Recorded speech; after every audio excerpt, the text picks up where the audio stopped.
the last talk before our quick 10 o'clock break.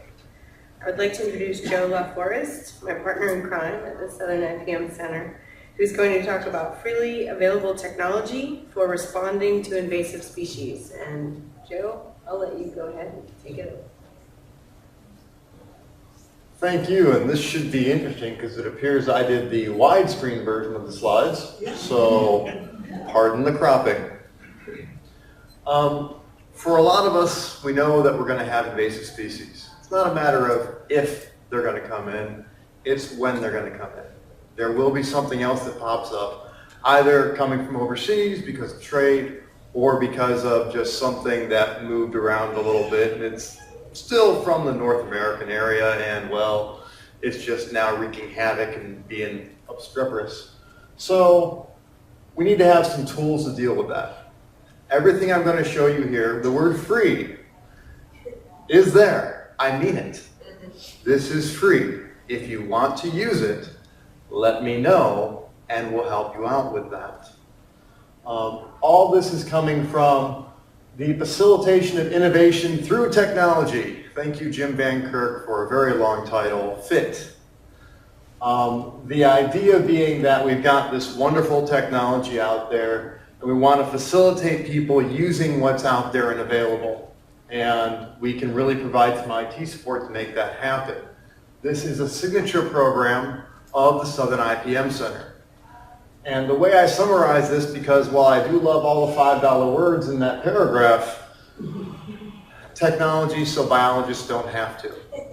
You're all wonderful biologists. You're great people. Some of you shouldn't be let anywhere near a database. Just saying. Yes.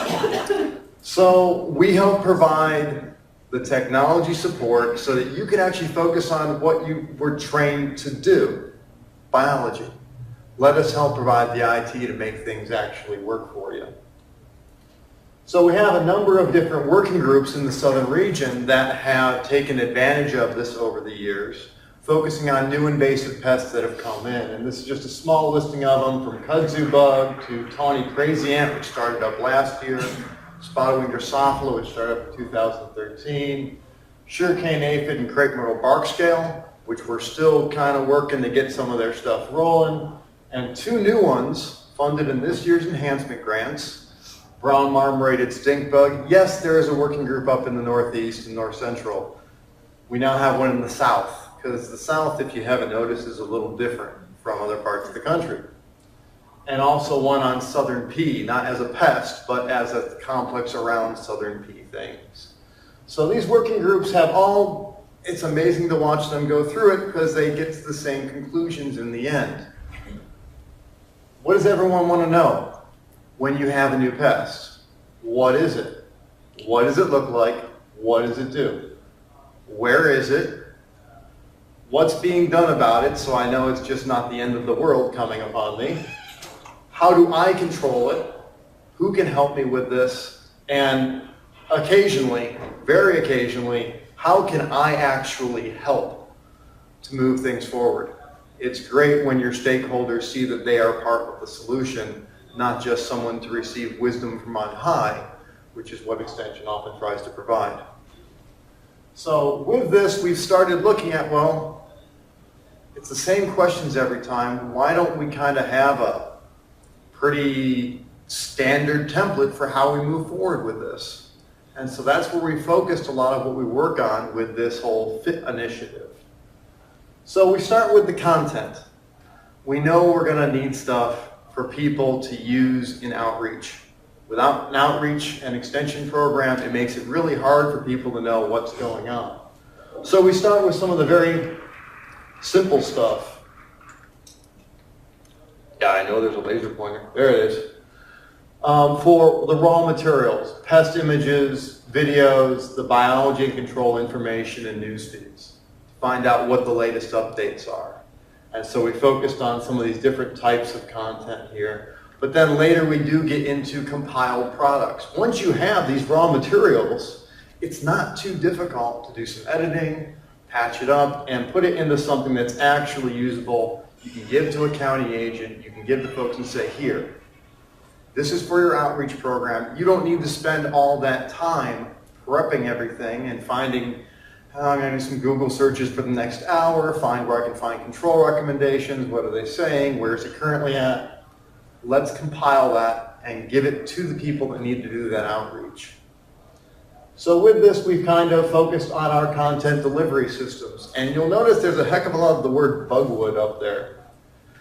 Half of my personality is bugwood. I'm at University of Georgia. It's what we do for content delivery.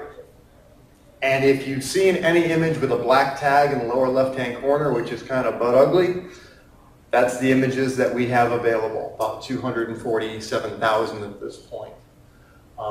Everything we have, all materials we put out, freely available for non-commercial use as long as it's cited. If you're not charging for the end product, use it all you want, modify it all you want. All we want you to do is cite where it came from. And no, the tag in the corner is not a citation. There's always a citation with who it is that I originally provided the information. This has been great for the last 20 years, but we've realized in that last 3 or 4 that, you know, as fantastic and wonderful as we are as websites, yeah, you don't want to send your clientele to us. That's really not where they belong.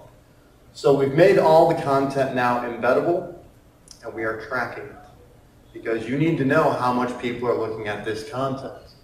We still have the static content. Images, you can find an image, figure out what you want, download it or embed it in various places. But where we're getting a whole lot of our additional benefit is updatable content. That you have collections of images that you set up with annotations, or you have PowerPoint presentations you've uploaded, or you've got resource collections that you can update, and when you update them, they update everywhere they're in use. The example of this I love to show is from Bugwood Presents. Here is a lovely spotted lanternfly presentation that Dana Rhodes uploaded from Pennsylvania Department of Agriculture. It's here, you can browse through it online, it's pretty, but you know, really, if people want to be able to use this, here's how you embed this on a website, any website you want. Here's how you find the option to download it, share it on Facebook, share it on Twitter, email it to somebody. However you want to get this information out to people, we want to support that happening. And we're just tracking to know what the use is. Down the road, Dana updates her presentation. So she could go about emailing everyone saying, I've got a new version, please check this out. Here's where the new file's at. Don't look at the old file, here's the new file. Or she could just log in and it says replace the presentation.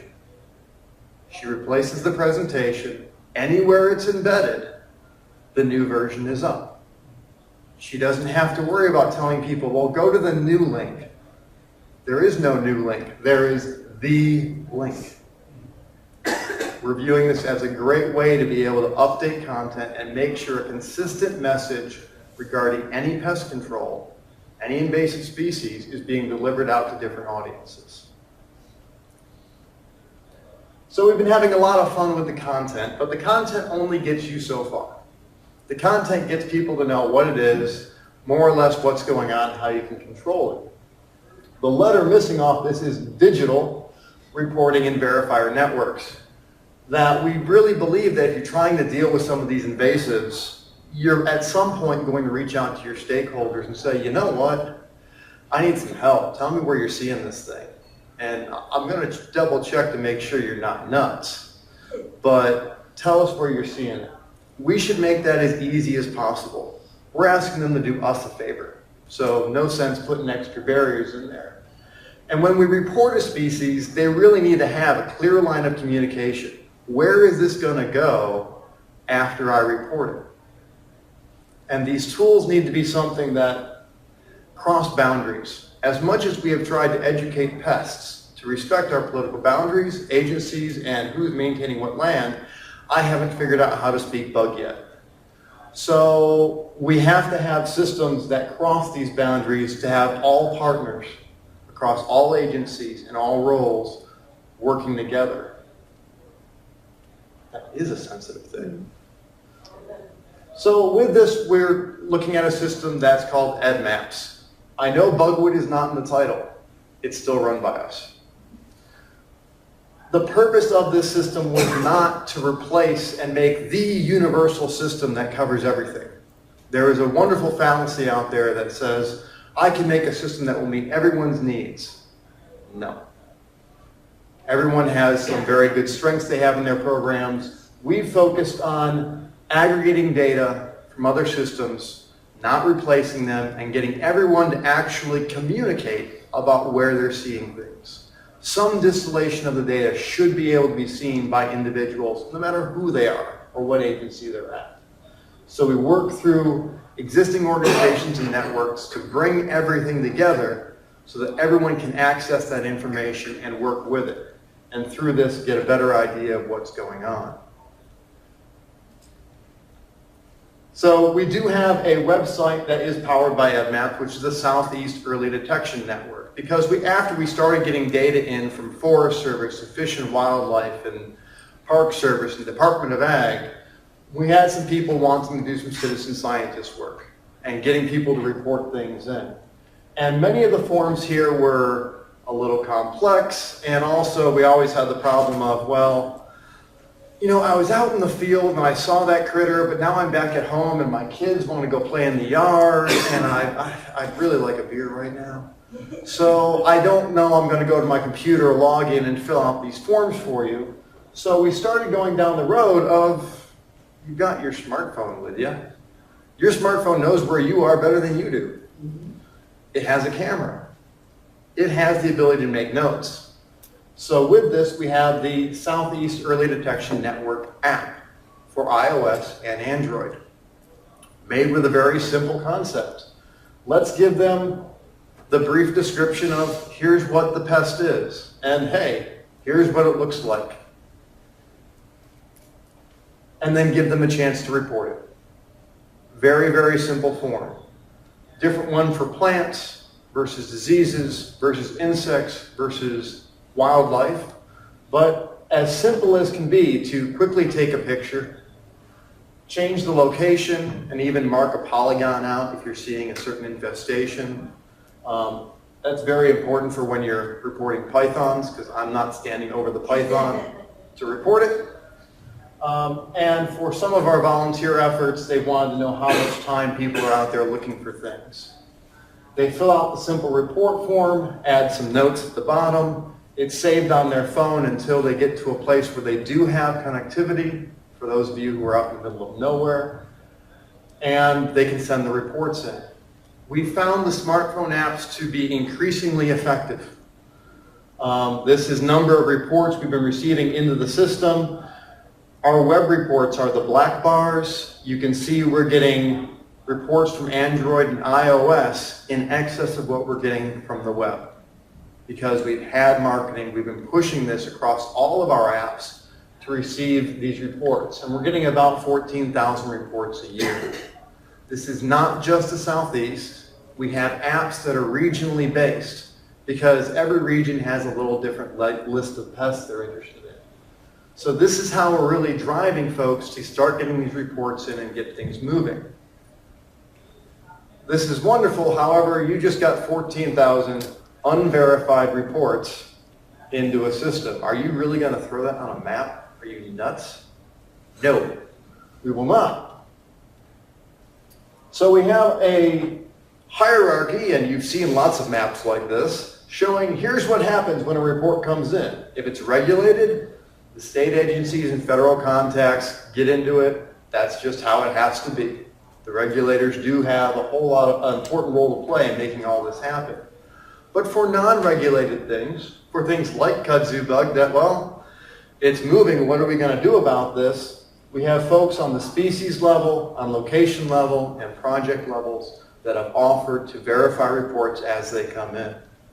And if there is no verifier in the system, one of our administrators gets notified so that we start building out that verifier network. We don't want a report to come in and just go into the ether. Nice diagram, pretty, good colors. Entirely opaque. You do not know for a given pest what's going on. So we fixed that. We have a verifier lookup. This tells you the exact logic being used by the system at any point in time. At the top, I pick a species, in this case, crepe myrtle bark scale. I drop a point in Texas. These 5 people will receive an email asking them to look at this report. We are passing around the link for this so that people go and drop their favorite pest on there and sees what happens. So we can build the verifier network. I love getting the call, hey, I dropped that in my state and it's not going to me. I should be on that. Great, I can add you. One of the best ways to recruit folks is to show them what's currently out there and where it would go. We also provide some additional information here in terms of, is it a regulated species? Has it been previously reported in that state or county according to what we have in the system? And then who is currently looking at reporting this? So trying to build some unity across all these disparate systems. So if you find out that someone with the Army Corps of Engineers is actually interested in tawny crazy ant, you two actually could communicate and know what's going on, despite the fact that you've probably never met that person before. When these reports come in, they get this fantastic email, which isn't very stylish, but it's effective, giving the information about the report. And for some of these things, okay, those are the pictures. You can take a bad picture of kudzu bug and identify it. The butt on that thing is very distinctive. No problem identifying it from an image. From here, the person has the option to click a link in the email and it takes them to a verification form. And sometimes for some of these things, they're not so clear-cut. Rose rosette disease. Is that rose rosette? Isn't it? You get down to the bottom, you're given options for verification method, and this is the point where plant pathologists generally come up and lynch me because they go, wait a minute, you're going to diagnose rose rosette off of images? Are you insane? This has been one of the big limitations of the system, that you can't really do a disease with this. Through a specialty crop research initiative project on rose rosette, we are adding in a new feature which allows the person who's the verifier to say, it's plausible, please request a sample. When a sample is requested, it's going to return back to the person that made the report, hey, we would like a sample. Here's your sampling procedure, here's your packing slip, here's your shipping label, here's all the information we need, and by the way, put this QR code in there, would you? Because when it gets to the diagnostic lab, they're going to be able to scan it and find the full record and complete diagnosis with whatever lab results they're doing. We are starting this with rose rosette. We're going to take it from there and expand this out to additional systems. But this is where we're looking at how we can possibly even work in pricing if we're talking about diagnostic labs. There's multiple ones in the area. This one has a research project focusing on it, which is perhaps covering the cost of diagnosis. These, well, they are available and have different tests that are out there. So we're looking at really trying to complete the circle and get things really unified across all networks. With this, all right, we got a bunch of data. And hey, you've even verified some of it so we know what's going on. What do we do for visualizing that pest data? And this is where I do love biologists. I find a lot of them spend a lot of time coloring in a lot of maps. We have a hamster that we've trained to do it. It lives in a box called our server, and we can make that work. If it's in the data, we can use it to provide categories. So what visualization do you want? Different things that come with the data, when it's reported, is it reported within a certain time period, damage, severity, resistance profile, count or density. All this information, if it's in the report, the hamster can color it. Let the hamster do it. Go spend time with your kids. So we have some of these maps, point distributions. Yes, this is fancy. Everyone goes, ooh, ah, clusters. A lot of folks with an invasive pest go, I don't want you saying that's in my field. You are not putting a point over my house for where cockroaches are. We don't want to do that. A lot of folks will say, all right, county level, we're good with that level of obfuscation. We're willing to say it's there. And the nice thing about how most of the pages in the system work is that if you click on one of those counties, I get the report. Here is all the data in that county. So if you had questions about, really, you said you had that there, well, this came from the Florida Plant Diagnostic Center in Gainesville, I'm going to kind of take their word for it. They also do other things for the verification methods and other things they have in there. And they put the full record available. You've all seen this map of kudzu bug. We know when it was reported. The year is in the observation data. Don't spend time coloring counties. We can have this just look at that piece of information, automatically do the map, and as new reports come in, this updates automatically. You don't have to worry about, well, did I change the right color on that county? And no. You want that map? Like I said, all this content should be embeddable. There's the code to do it. That's how you get it to go out to your website, so it's always a consistent message across all places where your stakeholders need to know about it. You don't have to send them to us. Matter of fact, I probably wouldn't. I'd send them to where the folks are going.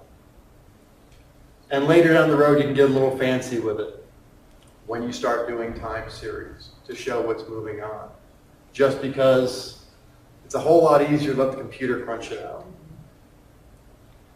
We've also been looking at things in terms of the status of a pest when it comes in, and like I said early on, not every system is meant to serve every purpose. Our system, wonderful, great, love it. Doesn't do risk analysis, doesn't do modeling. So at some point, it's worthwhile sharing that data with other partners. Let them take a whack at it, see what they can do. And they can have some great things to better meet some audience demand and get that out there. So as part of the iPipe project, and we're kind of cut off with all the different crop pest groups, we're looking to share data broadly across all different platforms. Brian McCormick with his MyField program is sending data into EdMaps. Through EdMaps, iPipe is receiving that, so they can use it in all their models. This is going to be the first year we have this data sharing working in real time. And you're going to hear at the International Congress of Entomology in data sharing, End of the World or New Horizons, which would be our symposia there, on how this worked. What the departments of ag, what the diagnostic labs, what these different agencies within this diagram thought of sharing data within the past year. Coming back to this packet of stuff that we provide to our working groups and things, by the time we get through all the detection and content and everything else, they say, you know, what we really put the capstone on this is pulling this all together into a quick website. So you've probably seen kudzubug.org, or you've seen something for crepe myrtle bark scale. They're virtually identical in content. I want to report it. Front page is the news of what's going on. Here's control, here's distribution, identification, images. Very simple to set up. And we're still free, by the way. We haven't gotten into cost. So the starter kit, the summary slide, easy to set up. The only part we get into cost after we've gotten the information and logos and text and all that is if you want a vanity URL because people will know kudzubug.org better than they know edmaps.org/CMBS. They're not too expensive to get the domain, and that's a pretty minor cost. But once we have this basic things put into the system, we can then go for round 2, which is getting into first detector presentations, pest alerts, some of those produced products. And because you've already got a network of folks working together, it makes you a prime candidate for a program like the iPipe. Data is already going to be shared. You don't have to worry about losing data between systems. They can pull it when they need it. You can get started here and move on to a more advanced system. So with that, this is part of the regional coordination programs funded by the USDA NIFA Crop Protection Pest Management Program. There's my contact information. You're always welcome to contact me and see where we can go with it. We have 5 minutes for questions. Joe, do you have management data in there so that you have the pest and what actions being taken, or do you plan to do that? So do we have management data in EdMaps? Yes. There's more to that answer. It started at this point with largely invasive weed populations and occasionally with the pythons, and mostly in Florida. Florida was one of our first partners in partnering with this. They have a great program called I've Got One. Awesome marketing campaign. We are expanding out the management aspects of it, but most of it so far has focused in natural areas. So it's been less on a farmer's field and more, I've got this invasive chinaberry or tallow tree infestation we're trying to manage down. How do we keep track of the treatments and if the treatment's been effective? We've been talking about whether or not we would step into the ag arena. That's fairly red water, a little bloody. There's a lot of folks doing it. At this point, we'd be interested in possibly pulling some of that data in and working with it. We've been focusing more of our attention on setting up to be able to handle trap data better and help bring some of that in, and making sure all data, if released, is accessible to those other platforms. That's where we've been looking more at that. You can really go far in getting management data in there, but that's like grabbing onto the tail of the lion, and there's a whole lot more there that you got to watch out for. So, if someone wants to go, let's say, to Journal IPM, paper, and they want to, cite content, a certain content that's already basically been posted on the system. How difficult is that to get permission, to be able to cite that information into your manuscript? What's the process? So if pulling data from EdMaps, how difficult is it to cite that data? Getting permission is not hard. It's there. You're allowed to use it. Go for it.